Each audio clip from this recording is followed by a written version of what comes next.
আমাৰ গাঁৱৰ বৰ নামঘৰ মণিকূটত সিংহাসন ভগৱানৰ। আমাৰ গাঁৱৰ বৰ নামঘৰ মণিকূটত সিংহাসন ভগৱানৰ।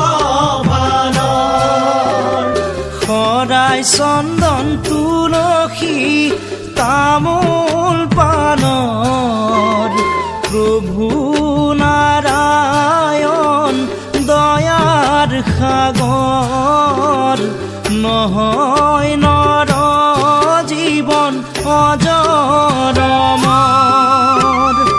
আহি পালো পৃথিৱী জীয়াই থাকিম বুলি নহয় দেহা শ্যামন্তক